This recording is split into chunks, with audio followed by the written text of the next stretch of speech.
Ayan, what's up dribblers at mga shooters, kamusta?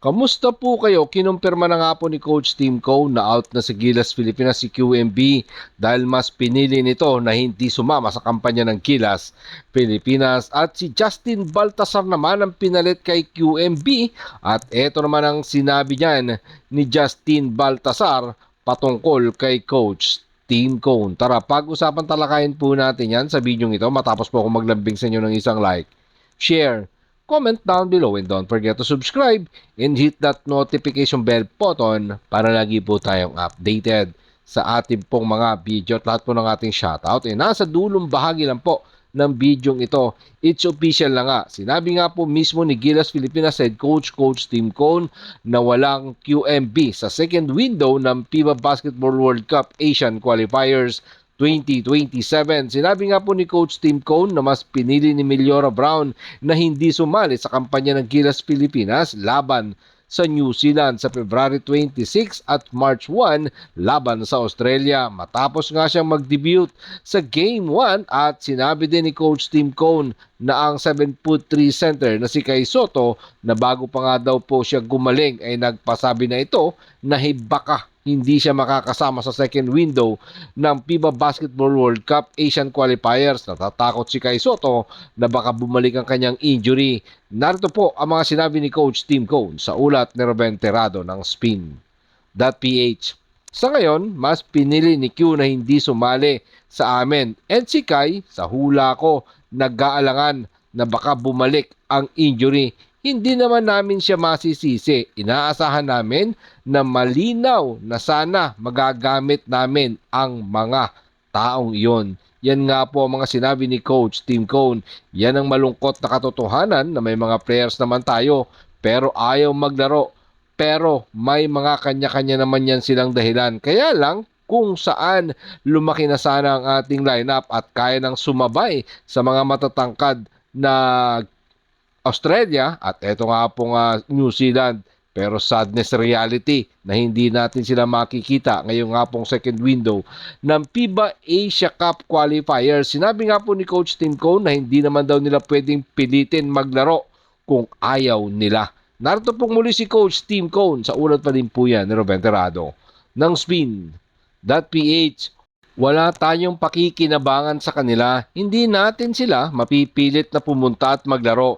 Hindi naman tayo Hinebra na pag hindi ka pumunta at maglaro, pwede nating suspindihin ang sweldo o kahit ano pa.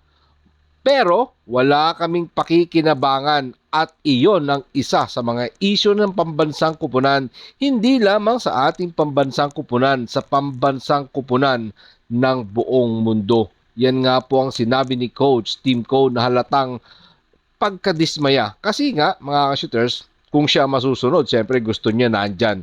Yan, dalawang big man na yan. Sino ba naman ang aayaw kay Kai Sotto? 7'3" center. Tapos may QMB ka pa, may AJ Edu ka pa, may Junmar Pajardo ka pa na gustong-gustong pagsabayin ni Coach Tim Cone na maglaro sa Gilas Pilipinas. 'Di ba mga shooters, napakagandang tingnan no, Gilas Pilipinas, QMB, Kai Sotto playing together with Edu.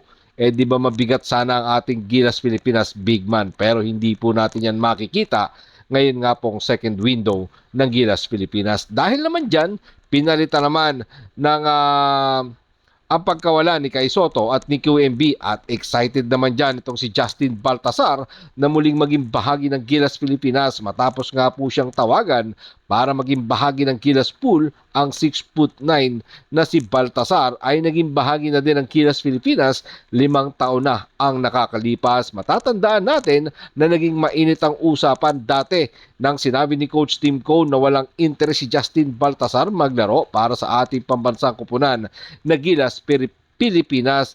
Pero agad naman itong humingi ng paumanhin si Coach Tim Cone nang malinaw na ang issue na wala naman talagang sinabi na ayaw ni Baltasar maglaro para sa ating pambansang kupunan.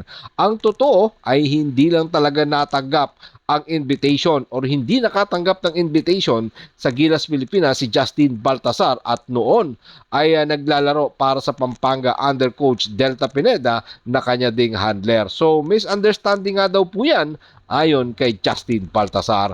Narito po ang mga sinabi ni Justin Baltasar sa ulat ni Ruben Terrado ng Spin. That's PH. Misunderstanding lang siguro yung nangyari. Akala nila na-invite.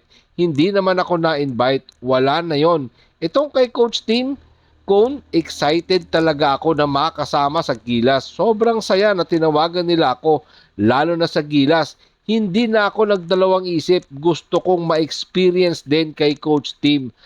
First time ko kay Coach Tim. Noong tinanong ako, sabi ko 101% gusto kong maglaro para sa bayan. Sobrang excited talaga. Sobrang saya na makasama sa pool. Yan nga po ang sinabi ng 28 years old na si Baltasar na papalit sa iniwang slot ni Kai Soto at ni QMB Quintin Niliora Brown na agad sanang ma-adapt ni Balti ang system ni Coach Tim Cone at makasama sa final 12-man lineup laban sa New Zealand at sa Australia.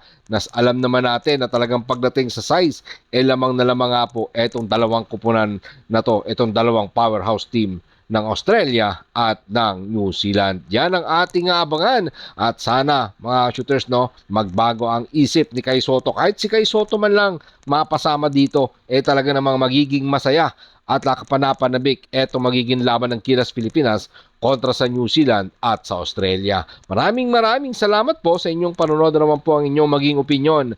Pag-usapan po natin yan dyan sa comment section. Ingat and God bless everyone. Adjourn, pero katulad po ng ating nakagawian bago po natin tapusin ang ating video. Shoutout po kina